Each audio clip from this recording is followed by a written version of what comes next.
ನೌಕರರ ಮುಷ್ಕರ ಬೆನ್ನಲ್ಲೇ ನೌಕರರಿಗೆ ಸರ್ಕಾರ ಶಾಕ್ ಕೊಟ್ಟಿದೆ. ನೌಕರರು ಅನ್ಕೊಂಡಿದ್ದೇ ಒಂದು, ಆದ್ರೆ ಈಗ ಆಗಿದ್ದೇ ಒಂದು.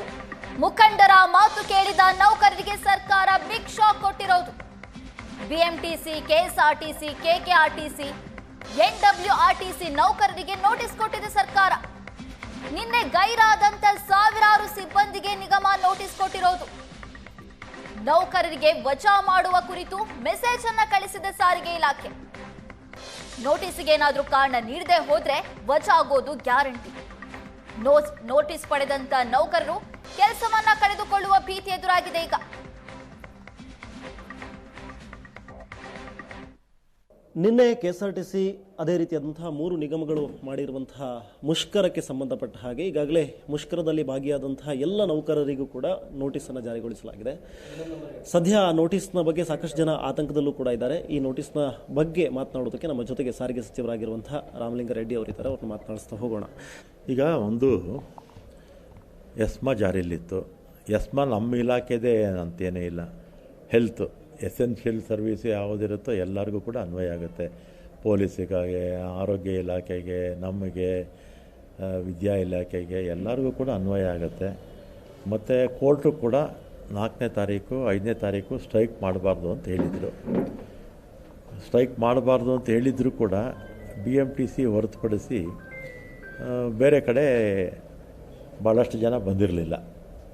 ಅದಕ್ಕೆ ಸಹಜವಾಗಿ ಒಂದು ನೋಟಿಸ್ ಕೊಟ್ಟಿರ್ತಾರೆ.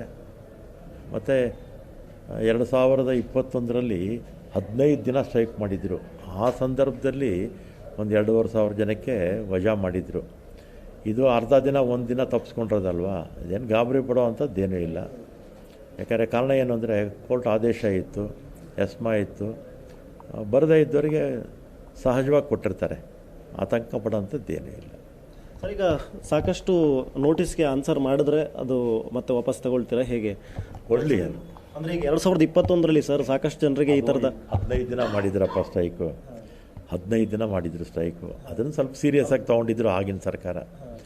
ಇದು 1 ದಿನ ಅಲ್ವಾ, ಈಗ ಮತ್ತೆ ಕೆಲಸಕ್ಕೆ ಹಾಜರಾಗಿದ್ದಾರೆ. ಆದರೂ ಕೂಡ ಏನೇ ಇರಲಿ, ಕೋರ್ಟು ಆದೇಶ ಇದ್ದಾಗ ಸ್ಟ್ರೈಕ್ ಮಾಡೋದು ತಪ್ಪಲ್ವಾ? ಕೋರ್ಟಿಗೆ ಬೆಲೆ ಕೊಡಬೇಕೋ ಬೇಡ ನಾವು? ಈಗ ನಾಳೆ ಏನೋ ಕೋರ್ಟು ಡೈರೆಕ್ಷನ್ಸು ಸರ್ಕಾರಕ್ಕೆ ಕೊಟ್ಟರೆ ನಾವು ಅದನ್ನು ಗೌರವಿಸ್ಬೇಕೋ ಬೇಡವೋ, ಪಾಲಿಸ್ಬೇಕೋ ಬೇಡವೋ? ಮತ್ತು ಅವರು ಅಷ್ಟೇ, ಕೋರ್ಟ್ ಆದೇಶ ಇದ್ದರೂ ಕೂಡ ಕೆಲಸಕ್ಕೆ ಬರದೇ ಇರತಕ್ಕಂಥ ತಪ್ಪಲ್ವಾ? ಶಕ್ತಿ ಯೋಜನೆಗೆ ಒಂದಿಷ್ಟು ರಾಜ್ಯ ಸರ್ಕಾರಕ್ಕೆ ಈ ಇದರಿಂದಾಗಿ ಸ್ವಲ್ಪ ದುಡ್ಡು ಉಳಿದಿದೆ. ಇನ್ನೊಂದು ಕಡೆ KSRTCಗೆ ಲಾಸ್ ಕೂಡ ಆಗಿದೆ. ಎಷ್ಟು ಲಾಸ್ ಆಗಿದೆ ಸರ್ ಟೋಟಲ್ ಆಗಿ? ಒಂದು 20 ಕೋಟಿ ಆಗಿದೆ. 20 ಕೋಟಿ ನಷ್ಟ ಆಗಿದೆ. ಆಮೇಲೆ ಇನ್ನೊಂದೇನೆಂದರೆ ಇದೆಲ್ಲ ಒಂದು ಕಡೆ, ಇನ್ನೊಂದು ಕಡೆ BJP ಮುಖಂಡರು ಆರ್ ಅಶೋಕ್ ಅವರು, ಆಮೇಲೆ ಇವರು